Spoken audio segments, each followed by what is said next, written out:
From judo and gymnastics to basketball and baseball, the world of sports is filled with top-tier athletes that suffer from attention deficit hyperactivity disorder, or ADHD. They were either diagnosed in childhood or found out years after they retired. Despite that, they've been able to dominate their respective fields, and in this video, we'll talk about Olympians, professional athletes, and sports legends with ADHD. Let's get started. First up, we have Olympic gymnast Simone Biles. One of the most decorated athletes in American gymnastic history, Simone Biles has added over 32 World Championship medals and 7 Olympic medals to her well-deserved name. In 2022, she was even awarded the Presidential Medal of Freedom, which made her the youngest person ever to receive the highest civilian honor in the nation. She opened up about her ADHD diagnosis back in 2016 after the controversial Russian hack that exposed her medical information, including her use of Ritalin. She took to her social media platforms to clarify that having ADHD and taking the right medication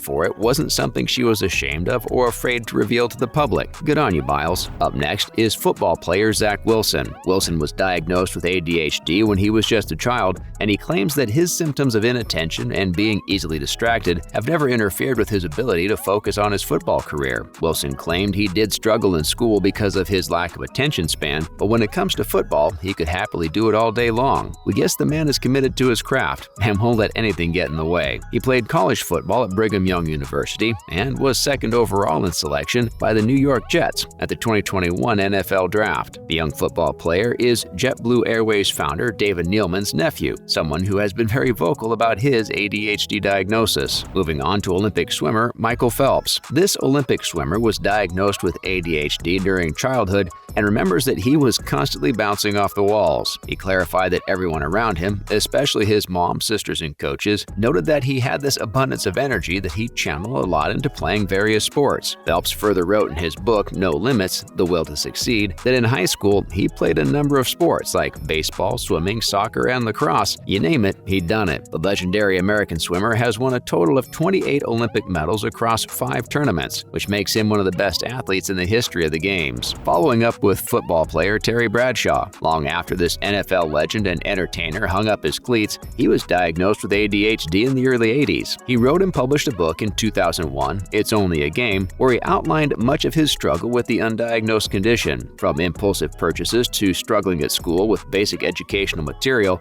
Bradshaw spent most of his life with no idea that he had ADHD. He claimed that he wishes he had been tested and diagnosed back when he was a child, since that would have opened up the possibility of him reaching his academic potential. He wrote in the same book that he wasn't tested at the right time, and his struggle continued until he found football, which became his solace. Let's talk about basketball player Kevin Garnett. Kevin Garnett revealed his ADHD and dyslexia diagnosis when he wrote a memoir that was published in 2021 called KG A to Z. Unfortunately for him, he was only diagnosed during the last years of his NBA career, which means much of his life went by struggling to find answers. He wrote in his memoir that he remembers how tough it was for him as a kid to focus on basic tasks like reading. Garnett played for the Minnesota Timberwolves, the Brooklyn Nets, and the Boston Celtics during his celebrated NBA career, which spanned more than 20 seasons. He eventually announced his retirement in 2016 and was inducted into the NBA Hall of Fame in 2020. Coming up is shot putter Michelle Carter. As a child, Carter was diagnosed with dyslexia and ADHD, and she remembers not being able to sit down long enough to learn and study, which was a real struggle in school. While she feels she was definitely a handful back then, the talented athlete didn't let that stop her from achieving Olympic glory. She made history in 2016 when she became the first ever female Olympic shot put champion for the USA. After a celebrated 25-year career, Carter announced that she was retiring from competitive athletics in 2022, but promised not to completely walk away from track and field. Currently, she runs a sport confidence camp for young girls called You Throw Girl. Let's discuss long-distance runner Molly Seidel. Molly Seidel made her name at the 2021 Tokyo Olympics when she won the bronze medal in what was her 3rd marathon ever. Later the same year, she also became the fastest woman to run the New York City Marathon, and she did it with with 2 broken ribs. She revealed the following year that she had been diagnosed with ADHD and was seeking help for issues regarding her mental health. She also said that she was looking to obtain a therapeutic use exemption from the World Anti-Doping Agency so she could continue to compete, but while using Adderall, which is a common ADHD medication. Next, we have Olympic sprinter Justin Gatlin. The 5-time Olympic medalist was originally banned for 2 years in 2001 after he tested positive for amphetamines, but Gatlin appealed the decision, revealing that he had tested positive solely because he had been on ADHD medication, and the ban was then lifted early. Due to the temporary ban, he stopped taking his medication after that particular experience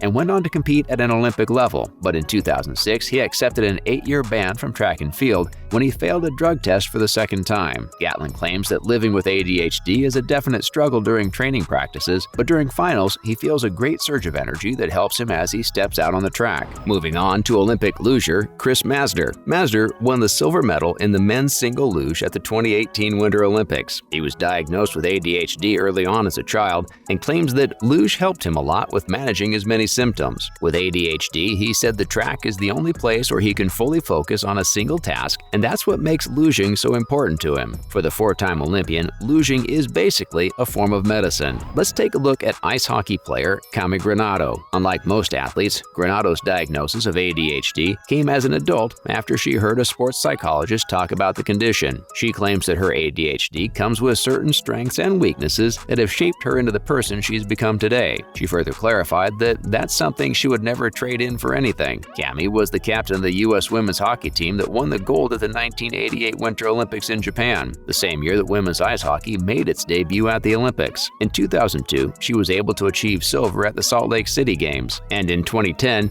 she became one of the first 2 women to be inducted into the Hockey Hall of Fame. Following up with baseball player Andres Torres. Torres spent the better part of a decade playing for the minor leagues, hoping to catch a big break. His technique finally transformed when he began to treat his ADHD, which was 5 years after he was diagnosed at the beginning of his career. He claimed that once he started taking medication, everything started to change, and he started to really blossom as a baseball player. Torres revealed that while he respects that most people who have the condition don't want to talk about it, he hopes that his own candor with ADHD will help remove some of the stigma surrounding it, especially in the world of athletics. A few years into the treatment, Torres was able to sign with the San Francisco Giants and won his first ever World Series ring in 2010. Finally, wrapping it up with boxer Nicola Adams. This Olympic gold medalist was diagnosed with ADHD at the age of 15, but she believes that having ADHD actually helps her train better. With the extra energy, she never feels tired, and it helps her with her shots, making sure she's not afraid to try on new things. While she claimed that focus was something she struggled with, taking medication for her ADHD condition definitely helped. Adams became the first ever gold medalist at the 2012 Olympic Games in London for the women's boxing category. 4 years later, she was moved to tears when she won the gold medal once again at the 2016 Games in Rio. After winning several boxing titles during the course of her professional career, Adams announced her retirement in 2019. That's a wrap for this video. Do you have any thoughts about these elite athletes that suffer from ADHD? Let us know in the comments below. Make sure to give this video a thumbs up and subscribe to our channel for more videos like this. See you in the next one.